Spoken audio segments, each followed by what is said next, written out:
berkas. Setelah kita selesai berkas, lakukan interview dan hasilnya sudah ada ini. Nanti selanjutnya akan tes lapangan. Nanti tes lapangan itu kita akan sampaikan lewat SMS ke masing-masing peserta yang lolos. Baru setelah itu akan ada namanya MCU. Medical check up. Check up dengan peserta semacam itu. Nah setelah dia lulus MCU, nanti kami akan kembalikan ke masing-masing kampung Pak untuk minta keterangan dari Pak Lurahnya semacam apa. Tapi sebelumnya nanti kami akan tetap kunjungi Pak Lurahnya juga di sini. Jadi mungkin yang mau disampaikan Pak Lurah ke masing-masing peserta itu tipsnya seperti apa. Jadi dari programnya PAMA itu cara kerjanya seperti ini, masalah safety-nya seperti ini. Nah itu mungkin yang kita sampaikan ke penyanyi nanti semacam itu lah. Untuk foto aja apa ya? Depan Pak.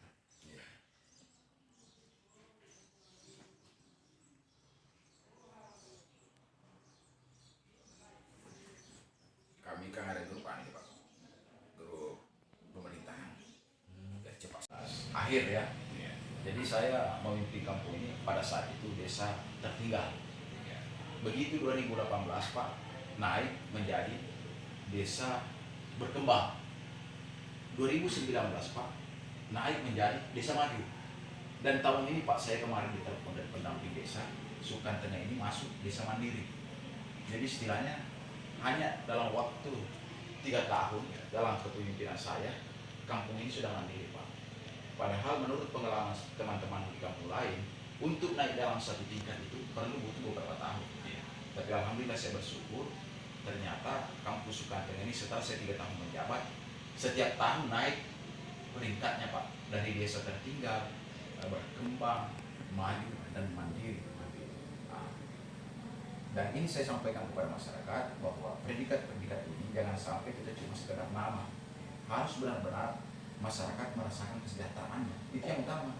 Untuk apa semua nama itu kalau masyarakat kita tidak sejahtera? Makanya saya kembangkan Pak sebuah potensi yang ada, yaitu sektor pertanian, perkebunan, perikanan, peternakan, bahkan pariwisata. Itu semua akan menjadi pendapatan masyarakat dan sebagai pendapatan asli kampung untuk memacu kemandirian masyarakat dan kampung seperti itu. Pak Benyamin, ini menarik sekali nih Pak Benyamin ya ceritanya ya. Berarti sejak Bapak menjabat kampung ini meningkat ke arah yang positif ya. Tadi Bapak kita terputus ya pembicaranya. Saya ingin tahu jumlah penduduknya berapa ini Pak? Jumlah penduduknya Pak 2.900 bulan. 2.000 kakak apa jiwa? Jiwa. Oh jiwa. Ya. Oh iya. Terus mayoritas penduduknya pekerjaannya apa Pak? Itu petani. Petani ya. Ada nelayan juga Pak? Nelayan. Kemudian karyawan swasta. Oh, karyawan swasta. Ya. Sebagian kecil juga ada PNS dan PTT Pak. Terus PAD yang terbesar apa Pak di kampung? PAD kemarin kita dapat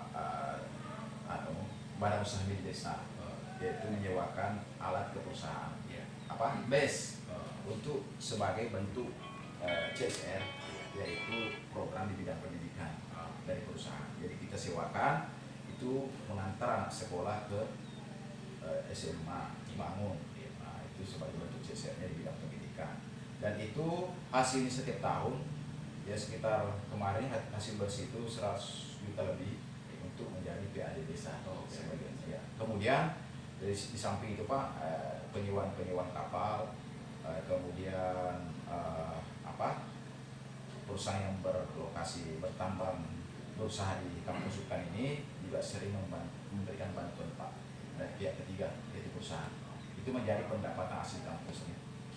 Pak Benyamin, kemarin saya dapat informasi ya, Bapak luar biasa Pak. Luar biasanya kenapa? Kalau ada warga Bapak meninggal, nah itu Bapak sendiri yang nyetir ngantar ke ambulan Pak ya? Nah itu gimana bisa terjadi seperti itu Pak? Oh ya, itu niat saya Pak. Sejak saya dilantik, saya sampaikan kepada masyarakat bahwa sepanjang saya sehat dan saya di lokasi, saya menjadi sopir untuk seluruh orang meninggal mulai dari rumah sakit sampai di pekuburan. Dan kita kasih bantuan langsung tunai kepada keluarganya yaitu 2 juta Pak. 2 juta. Langsung. Jadi tidak perlu menunggu anggaran cair Pak. Iya. Karena memang betul-betul masyarakat membutuhkan. Iya. Luar biasa Pak Bonyamin ya. Menyatu dengan masyarakatnya. Jarang saya lihat saya dengar gitu kan Bapak kepala kampungnya turun langsung nyetir gitu kan, menyukuri mayat di ambulan sampai ke tempat kuburan. Intinya Pak adalah niat kita. Betul. Jadi bagaimana kita ini bermanfaat sama masyarakat. Ya. Kita tidak memikirkan harus 2 periode atau terpilih lagi, tapi intinya bagaimana pada saat kita menjabat ini amanah. Ya. Karena memang visi kami itu Pak mengusung adalah amanah. Ya. Amanah itu ya pertama agamis, Ya. yang kedua yaitu makmur, kemudian adil, nyaman, aman dan harmonis. Itu kepanjangannya Pak. Iya, siap. Ya. Terus ini Pak, dalam segi religi Pak, kemarin kita juga dapat informasi di sini ada beberapa suku, ada beberapa agama, tapi mereka bisa hidup harmonis dan tidak ada konflik sosial. Gimana triknya nih Bapak sebagai kepala kampung, masyarakatnya bisa tenang seperti itu Pak? Intinya itu Pak keadilan.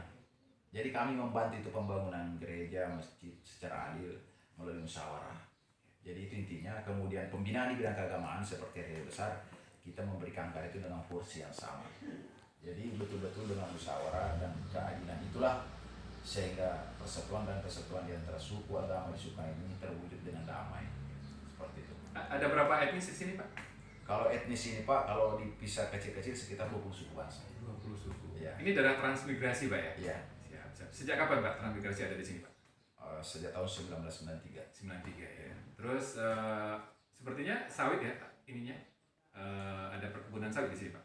Oh jadi itu tadi saya sampaikan Pak bahwa di sini kita ada semua sektor ada. Iya. Perkebunan sawit ada, Hmm. lada, kemudian karet. Kemudian di pertanian juga ada jagung, ada persawahan Pak. Kita punya bendungan Pak. Bendungan. Bendungan Embung Beriwit namanya. Iya. Itu bisa mengairi sawah sekitar ribuan hektar. Oh. Itu juga salah satu potensi kampung kita. Iya. Jadi kampung Sukan Tengah ini memang kalau di artinya semua kebutuhan masyarakat ada Pak. Jadi di lockdown pun tidak ada masalah.